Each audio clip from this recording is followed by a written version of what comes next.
Welcome to today's session. I'm Kim Brooks. I'm Dean of the Faculty of Management here at Dalhousie. I'd like to start the session by acknowledging that we're in Mi'kma'ki, the ancestral and unceded territory of the Mi'kmaq people. And here we are to talk about the future of management education and the future of management. So I'm excited to have three distinguished guests joining me today for this coffee chat. I'll let each of them introduce herself to you in turn, and I'll ask Sharon to get us started. Thanks, and wonderful to be here today. My name is Sharon Hodgson. I'm the Dean of the Ivey Business School. In terms of background and how I landed into this role, I have had a 30-year career in business, all in consulting, first in driving large-scale transformations for the first 15 years, and then the second piece of the career was really focused on leading large businesses within the IBM portfolio. What drew me to academia is the level of disruption that was happening in academia and the opportunity to really move, especially business education in Canada forward. And so I'm really excited to be here today and looking forward to the conversation. Awesome. Thanks, Sharon. Fiona, why don't I ask you to step up? My pleasure. Great to be here. I don't know if I've ever been called distinguished, so thank you. Satanse Ikwa Ginanaskomatinawao means hello. I'm deeply grateful to you for having me here. I am the National Advisor, Kaniganit, with Deloitte Indigenous. Kaniganit is a Cree word, and it is part of my formal title. It means the one in front. Also refers to my grandfather, who was a trapper, hunter, fisherman, would have called his lead sled dog Kaniganit. So I'm the lead dog with Deloitte Indigenous, and I say that with pride. So I am Woodland Cree. I'm proud Nehidao Iskliu from Lac La Ronge First Nation, Treaty 6, Northern Saskatchewan. Proud to be living here in Mi'kma'ki, in Jabukduk. I've been here for 21 years. And my spirit name is Standing Elk. I say this in Cree as Ganipawit Nosi Wawaskisu of the Eagle Clan. And I'm also the granddaughter of a residential school survivor, daughter of a day school survivor, and I've been to 2 day schools myself. I say this because it is a foundation of who I am.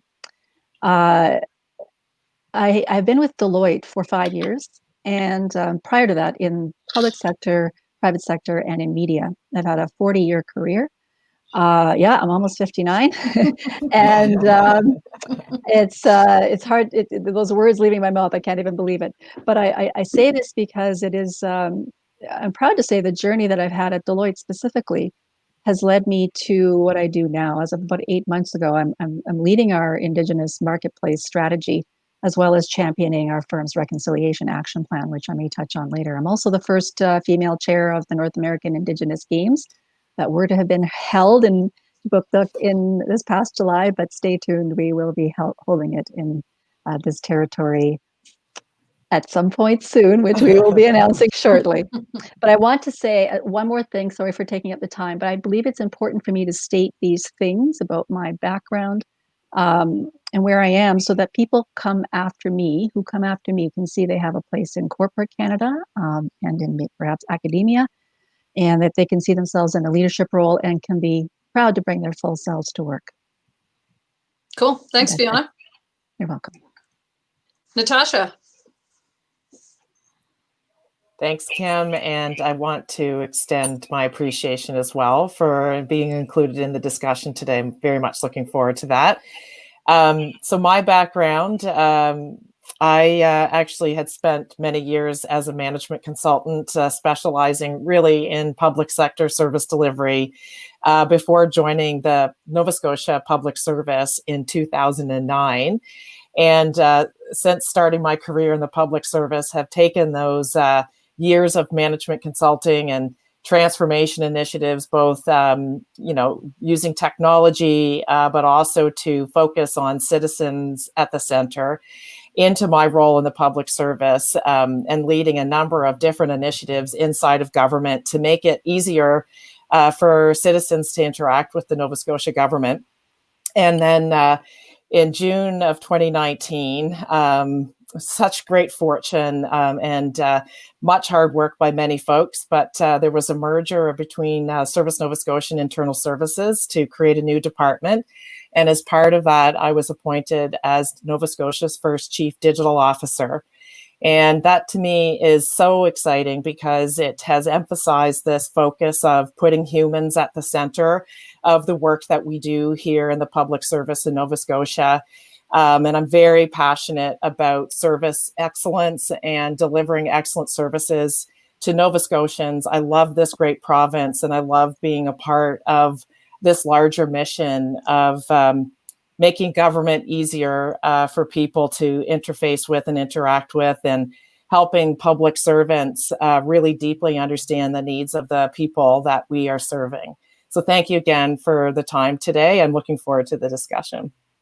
Cool. Thanks, Natasha. So let me get us started into the discussion topics for today, which I think will be rich and interesting. And you've already said disruption, transformation, change. And so, we know what's coming probably as part of this conversation, but maybe let's start with some level setting. And Sharon, I'll put you on the spot and ask you a bit of a question about what's working. I mean, management education at universities has been resilient over the years. You find yourself now situated at Ivey.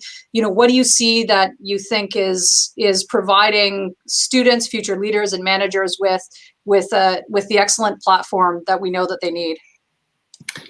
Yeah, I mean, you mentioned resilience, and I think it's important to start there with sort of why it's been so resilient and why for so long.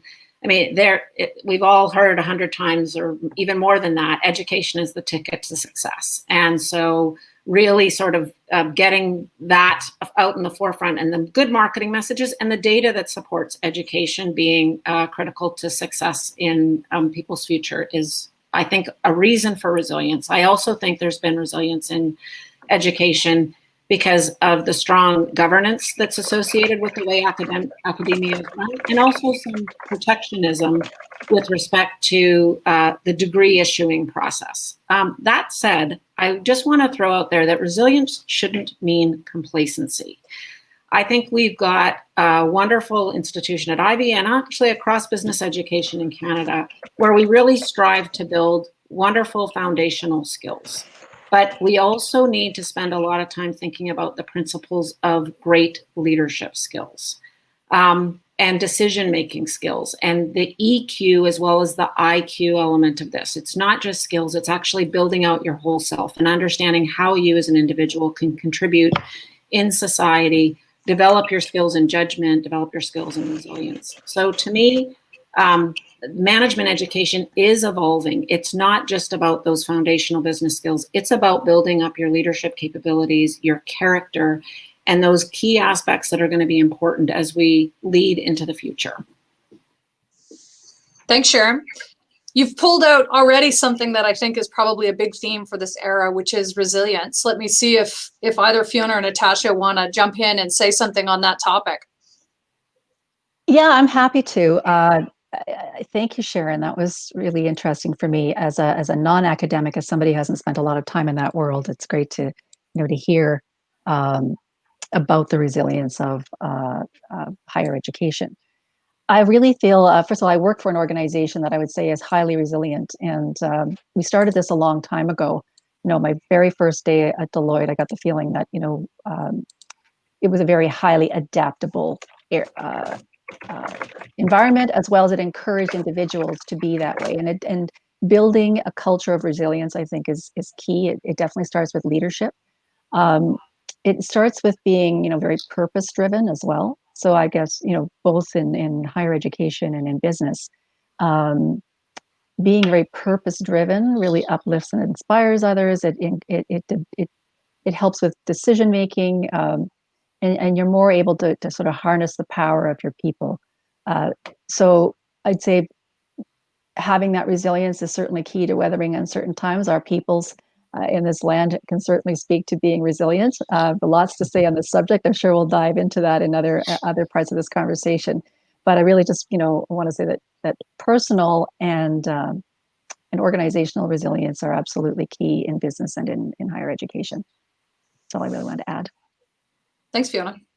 So we're talking about management education. A part of that is at least thinking a little bit about how we prepare leaders. and managers, and thinking a bit about the challenges and barriers that we might have in preparing them for what's coming. What can we do to identify those barriers, to help train leaders to overcome the barriers? Maybe I'll turn it to you, Natasha, to jump in first. Thanks, Kim. And just really picking up on that thread of resiliency, I think it's really critical. I've had the opportunity to participate in a few conversations and panels about future of work.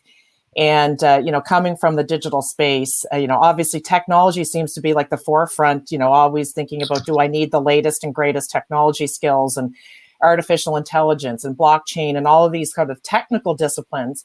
What I would argue is really, yes, obviously those things are important to understand and you need to learn what you need to learn in terms of those technical skills.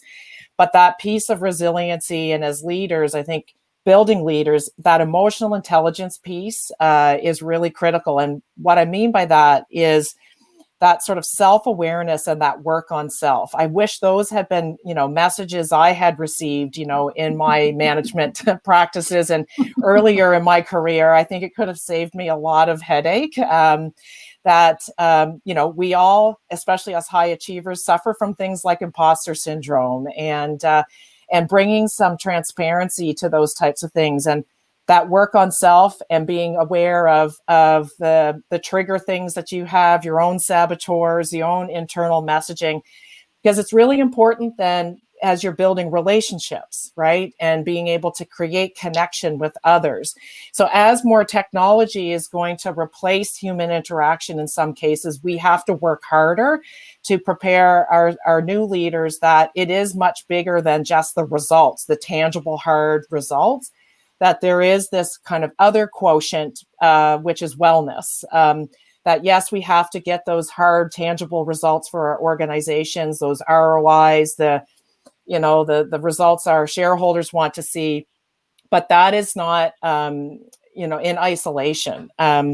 We've been talking a lot at the province about moving beyond just measures like GDP, that actually measuring things like the quality of life is actually a major factor into how successful and how prosperous a province could be, or a jurisdiction. And I think as leaders, understanding that there's this larger picture beyond, just those hard, tangible results, and having those conversations in our educational institutions, pairing it up with the accounting class that I might have to take.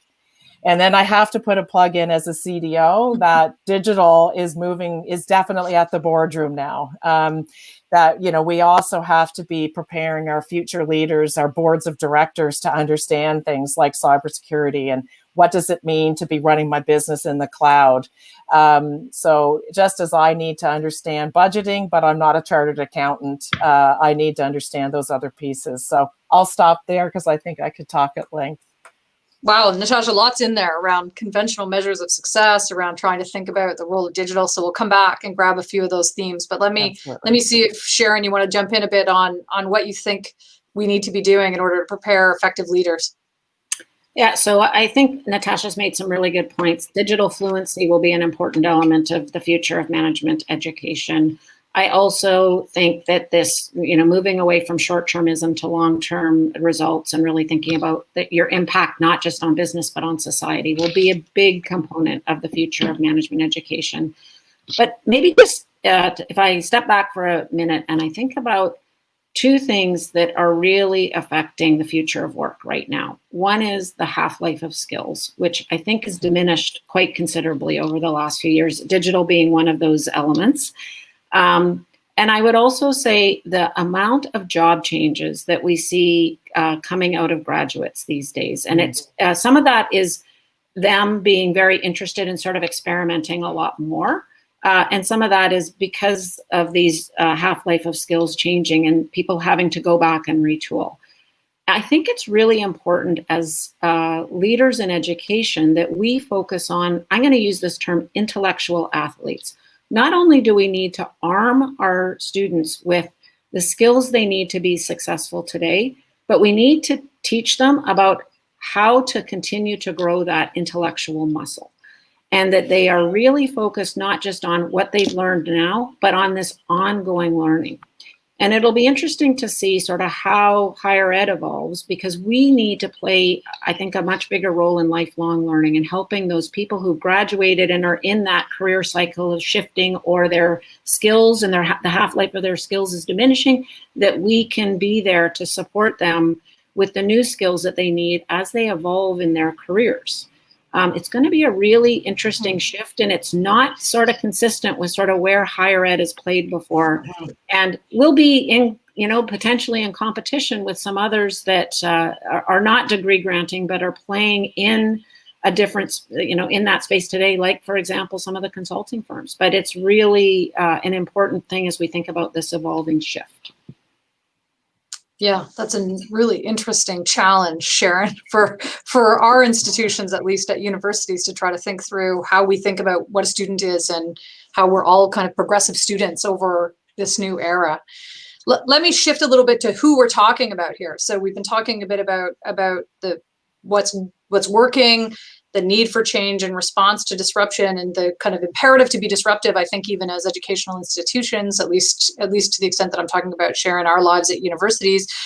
And we know that part of the question that we're grappling with is now the who, right? And so who are these leaders? What are the kind of diversity and inclusion imperatives? How do we make sure that we are bringing all of the right people into the conversation and to these tables, to the boardroom, where they're going to get a chance to engage with digital in the boardroom and these other challenges? And maybe I'll start by asking for your reflections on that, Fiona. Well, yeah, thank you. I work for an organization that has been highly focused, hyper-focused on diversity and inclusion for some time. And I'd say that this is an area, obviously, this is a hot topic. It is everywhere, and for a very good reason. Deloitte actually just recently, if I could just give a little bit of plug, we actually just published a paper, two papers, one called Inclusive Leadership, just published this month, and one called The Resilient Organization, just published in December or November, both available on our website. So I think they'd be really relevant to this conversation, and I can send you a link later. Our research has shown that inclusive leaders, and I mean, leaders, make up up to a 70% difference in how included a team member feels. And so teams who actually rate their leader as inclusive, and that's, and I want to get into inclusion even more so than diversity. Diversity is a no-brainer, but inclusion is the harder work. And but if teams who rate their leader as inclusive are, and I will quote, 17% more likely to be higher performing, 20% more likely to make high quality decisions, and 29% more likely to be more collaborative.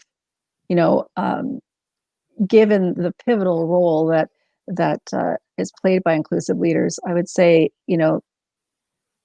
there are, and we've uncovered some distinctive traits. There's, I think, 6 that I'm going to be learning about because I'm being trained as a facilitator for our firm's inclusive leadership course that we're rolling out to our managers and senior managers, partners, et cetera. So there's 6 traits that I won't necessarily dive into here. You might have to pay me for that course, but no, I'm just kidding. I'm joking.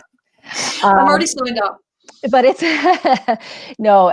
I've been I've personally experienced inclusion and what it feels. My career has shot through the roof because of the confidence I personally felt to come forward and be myself, and to highlight areas that were lacking in our organization that would not have happened had I not felt included as an Indigenous person. I will call out that at Deloitte, we have a reconciliation action plan that we published in June. And that was all around, obviously, the legacy of residential schools and ensuring that this is, our firm's call to action in response to call to action number 92 from the Truth and Reconciliation Commission. And this all happened, by the way, I'm proud to say, here in Atlantic, in Halifax first. We started this movement of reconciliation, and then it has since caught fire and is running wonderfully rampant throughout the firm. But had this firm not been so inclusive, this would never have gotten off the ground. And now we've started a movement in corporate Canada. and that is only going to lead to more awareness, not just about Indigenous peoples and about the economic imperative of economic empowerment, of increasing our talent, ensuring that we mirror Canada's population by ensuring 5% of our employment or our talent pool is Indigenous. If I didn't work for an organization that was openly inclusive, this wouldn't be happening. And so societal change, societal shifts truly start with inclusive leadership. I truly believe that. I have so much more to say on this subject, but we only have a limited amount of time. It's terrible, right? I think we need to give you a Massey lecture, Fiona. I'm so that you really, can riff on it in really- 5 parts. I can tell you with my 40-year career that I have worked in organizations, and they all had their pluses, but most were not inclusive, not Right. deliberately, not intentionally so. And there's so much benefit. Like I said, I could talk all day, so I'll stop there. Okay. Natasha and Sharon, I know this is a topic you're both interested in and passionate about, so I'll open it up. Maybe Natasha, let you jump in, and then Sharon, see if you want to round out the group. I feel similar to Fiona in terms of I have lots of thoughts and perspective in terms of feeling strongly about this, but I'm also very aware that I don't have the same lived experiences that colleagues would have that come from a BIPOC community. So I'm very sensitive to that. But as a senior leader inside of the public service, a white female, I understand my white privilege. And so that does mean that I have an opportunity to help contribute to making shifts happening. And I think when I think about it in the context of new leaders and leadership, a few observations or comments that I would make, and going back again to that self-awareness and that self-reflection. And that's been a big, again, with the Black Lives Matter movement, with the death of George Floyd this year, with our reconciliation work with our Indigenous community, I think we now have a light that's being shone on something that for those of us that have lived with white privilege have really not been overly conscious to, I think, in a deep and meaningful way.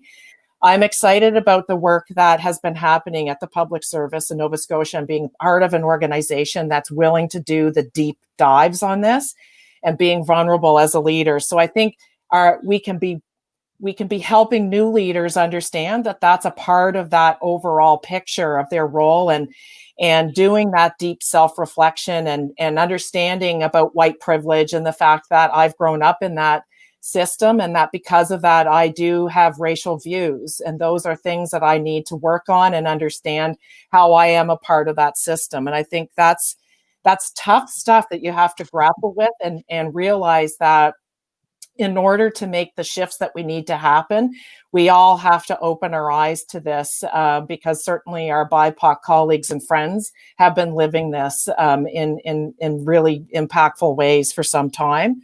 And Fiona, your piece about the diversity is one thing, inclusion. We also use the word belonging, which I'm sure you do as well, that it is actually about creating safety in our workplaces. So it's not enough to just check a box and say, I've got a diversity plan, right? Really understanding and listening and believing lived experiences, even if they aren't yours, I think are really critical for us as leaders to create those safe places.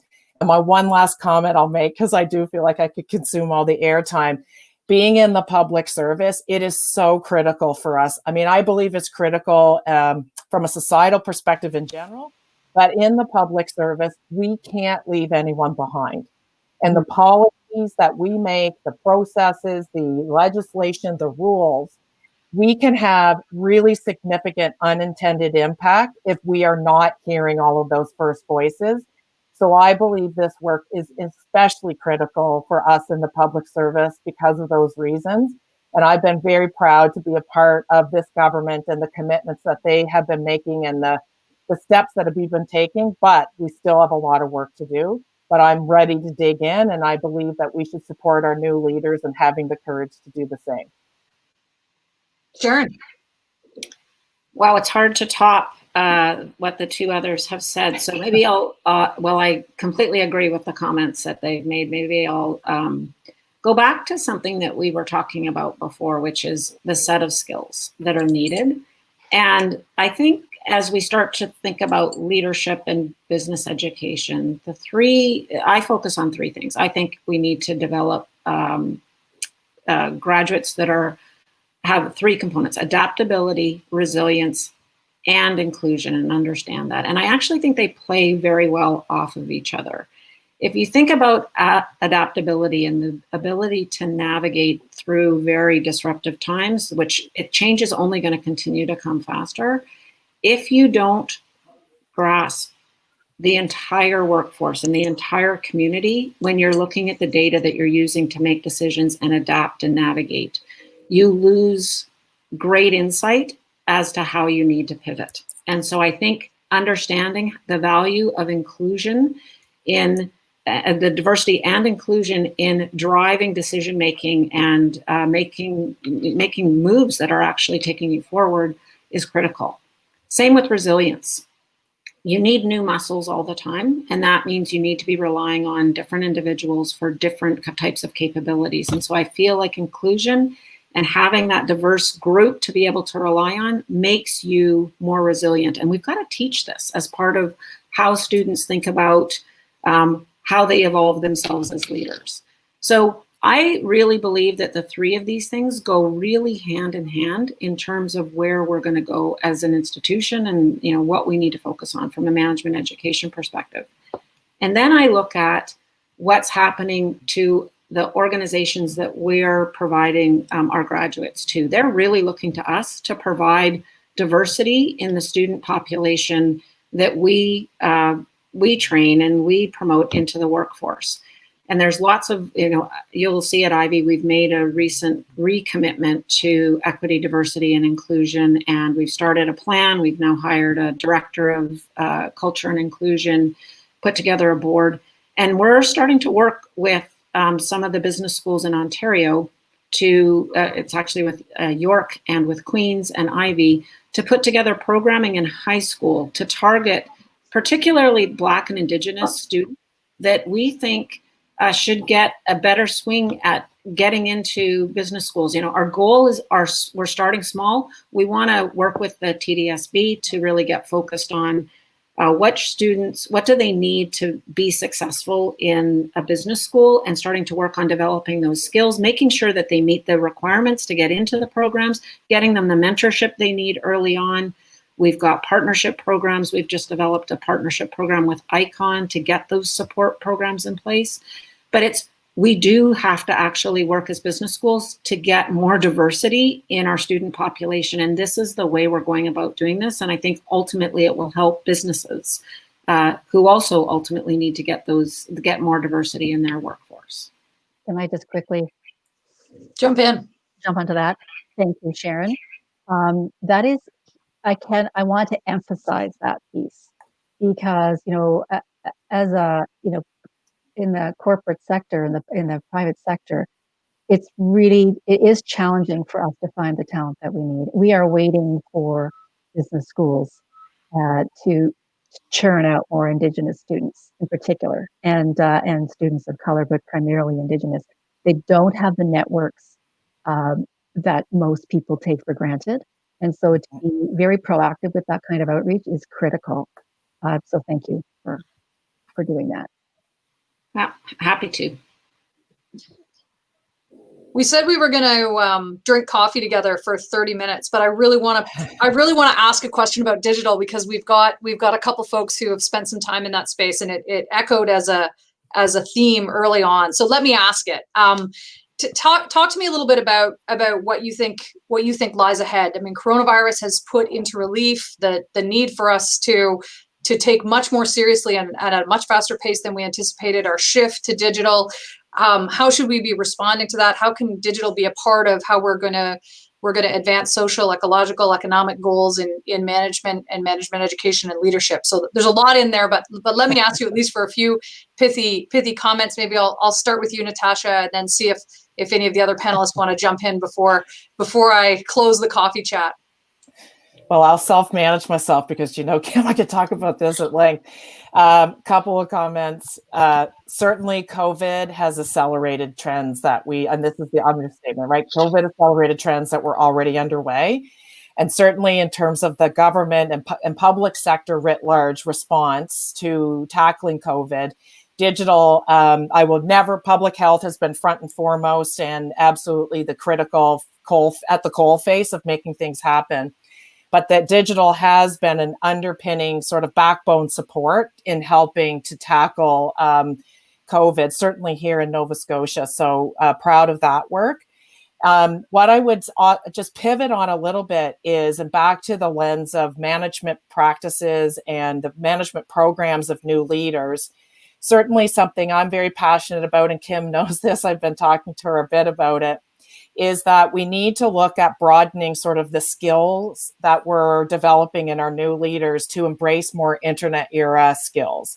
And specifically, it's not necessarily the hardcore tech skills, but it's things like behavioral insights and nudging. It's things like product management and understanding those disciplines, understanding what human-centered service design actually is, and how you tackle doing things like user research and really understanding the needs of your users. And I think, obviously, I'm coming at it from a public sector perspective, but I do feel like it translates over into private sector as well. And how do we help folks, like I said earlier, that digital is in the boardroom now. How do we help our new leaders and executives understand what they need to know in the internet era in terms of the risks that they're carrying in their business, how they tackle them, and how they make good and astute decisions about the types of investments that they're making. But for me, at the essence of it, it's how do we get better at understanding humans and the people that are at the center and making good decisions about the things that people need. And certainly from a government perspective and a policy perspective, more co-design. I like to use this quote, less memos and more demos. So more prototyping and getting our policy thinking out there early so that we know whether we're really tackling the real problems. So that's just a few nuggets, and I'll just leave it at that. Thanks, Natasha. Sharon. Yeah, I love how Natasha put that together. That's those are all the things I think as we build up new education models, we need to deal with in terms of educating our students. And I've sort of wrapped it under the umbrella of digital fluency. And I really think that at a business school, maybe you're not going to get focused on the details of coding in Python or understand, so there might be a specialized program in analytics, but not everybody needs to be a deep-seated data analyst. What we need to develop across our business schools specifically is, I'm going to call it this tango between digital and the human, and understanding how to leverage digital assets to drive better decision making. And so it's not necessarily that everybody needs to be an AI expert, but you do need to understand what AI is capable of and what types of questions you should be asking around AI solutions so that you understand what they're doing, how they were trained, what biases might exist, and where you could evolve the solution to make human superhuman in terms of their decision-making capability or driving a better business process. So I really think we've got to get focused on digital skills and that fluency. The other thing that I would just say is, and Kim, you've lived this as well, education is massively disrupted by digital before COVID, but even more so now. And we have to start thinking about new models of delivery in business education. For sure, we've all now been experimenting with virtual delivery. We actually had already had a few programs at Ivy that were blended delivery before the virus, but now we are doing a lot more of it. And I think we've learned that while there is going to be a place forever in the future of delivering some of our programming digitally and online, I think that what we've also heard from our students is we need some of the face-to-face. We really do value the relationships and the interactions that we have. and how we're building our network, and frankly, how we're developing that EQ side of our capabilities. You get that only from these face-to-face interactions and learning to navigate decision, persuasion, judgment, learning to navigate that in a group is really going to be important. So I think for education, certainly lots of great learnings and lots of ways we can take digital forward.